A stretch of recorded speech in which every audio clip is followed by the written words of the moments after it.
everyone, and my name is Eula, and today we're gonna read the Magic Tree as Merlin Mission Book 15 Leprechaun in Late Winter, and today we're gonna start reading chapter 2, The Big House, and the end of reading in chapter 3. Okay, and now already read this one book with a lot of stories, and now here we go.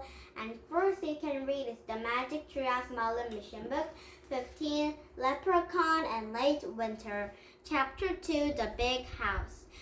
The cold wind blew rain into the treehouse. Jack shivered. He was wearing an old overcoat and ragged trousers.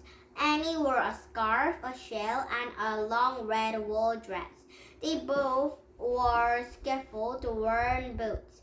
"So where are we?" said Jack.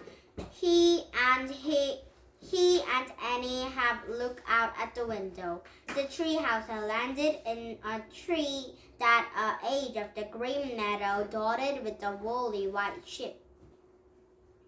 Next to the meadow was a narrow lane. It lane uphill between low stone walls. Through the drizzle, Jack could see mist-covered mountains in the distance and the flash of a silver sea. "It looked like a screen in a fairy tale," said Annie. "Yeah, a fairy tale with the bad weather," said Jack. "I wonder where the big house is," said Annie. "I don't know, but I'd like to get inside it now," said Jack. "Me too," said Annie, shivering. "Let's go." Jack scrambled hands into his pockets and his torn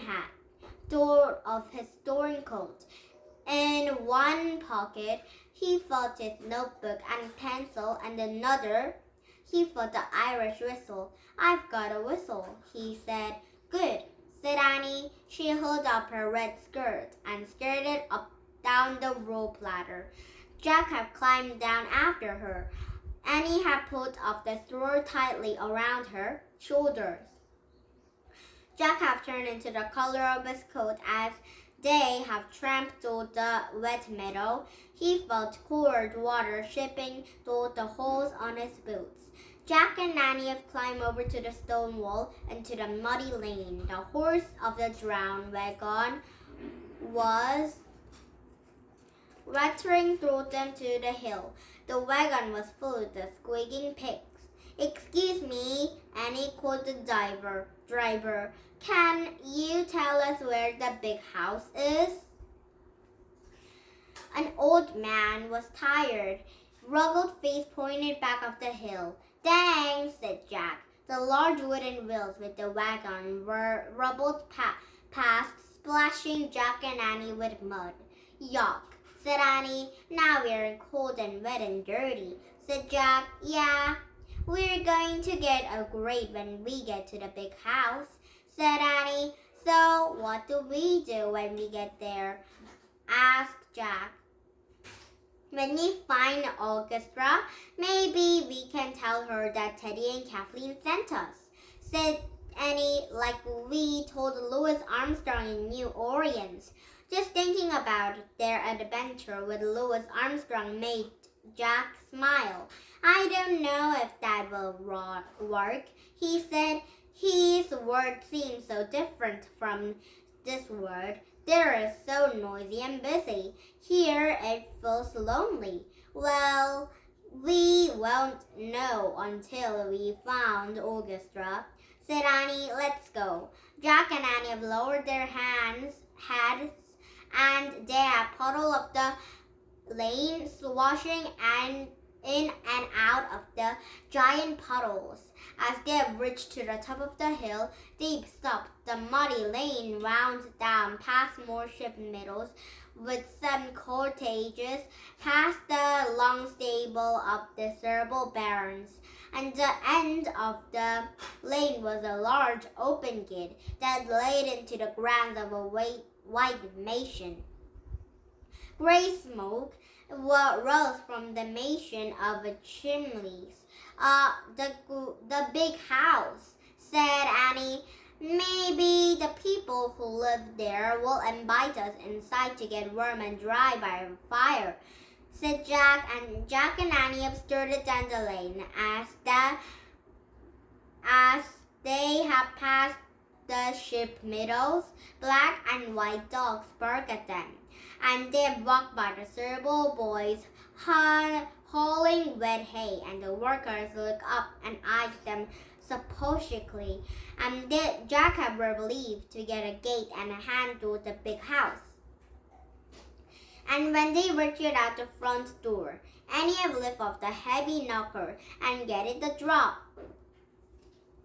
A moment later, the door opened, a pale of a teenage girl looking out. Who are you? Why are you here? Oh, well, started Jack. Are you the ones of the butler stands for? The girl asked. The butler? Said Jack. Yes, we are, said Annie. Then you should go around the back, the girl said. Before Jack or Annie could ask for Augusta, the girl slammed the door in their faces. Nice, said Jack. I hope she wasn't Augusta, said Annie. Why did you tell her yes? Asked Jack. This way is to get inside of the big house, said Annie. Come on. Jack and Annie have tramped through the mud to the back of the mansion, and they have stepped to the door beneath the large smoke of chimney. And Annie have knocked again. This time a young red hair in a cap and apron opened the door. Yes, she said. Is your name? Started Annie. Who is it, Molly? Someone called from inside. Molly? She's not Augusta, replied Jack. Who are you? Molly asked them. We are the ones the butler sent for, said Annie. You? Said Molly. She looked doubtful. Well, come in and see him then. Jack and Annie stepped inside.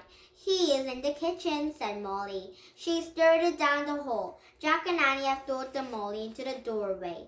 At the dimly lit kitchen, the kitchen smelled of a fish and onions. Pots and pans hung from the long of the rack over to the big wooden table. A squat older woman was bent over to the table, rolling out dough. Cook, there was one of the butler sent for, said Molly, and the cook have looked up from the duff and squinted at Jack and Annie. You're the ones he sent for, she said. Yeah, yes, ma'am, that's us, said Annie. The cook have turned to the fireplace. Next to the fire was an ancient-looking man with the white whiskers, and sat slumped to the chair snorting. Mr. O'Nearly, the old man observed and opened his eyes. The ones you sent for are here, the cook had shouted, and the men were heard of hearing the gruggly butler had peeled with the Jack and Annie. And I sent for you, he growled. Not possible. I sent for a coach driver and a blacksmith. Really? Said Annie. I guess there was a mistake. But maybe there are some of the other jobs we could do around here. Well, what are you good for? Asked the butler. What do you mean? Said Annie. Do you know how to sleep inside for the chimney? Said the old woman. No, said Jack. Pluck a chicken? Cook asked. No way, said Annie. What about rats? The butler said. What about them? Asked Jack. They're all over the killer, said the cook. Can you catch him? I don't think so, said Jack. Then you're not good to stand here, snored the butler. Be on your way. At that moment, Jack heard the back door open and shut. A girl about Jack's age had stepped into the kitchen. She wore a red cap and carried two large empty baskets, and her wet hair was parted neatly down to the middle and pulled it into the tight buttoned bag. Ah, said the cook. Welcome back, Miss Augusta. Oh, I think this is Augusta. So Jack and Annie need to talk to Augusta and then end their mission. And now, Did you have fun? You left English country. We come back with somebody's book, but not this story because it might be a new chapter to read, okay? And please thumbs up my YouTube, and you're the very lucky and good people when you have thumbs up my YouTube before you're looking at my YouTube. And now, bye-bye everybody, and have a nice day. Bye!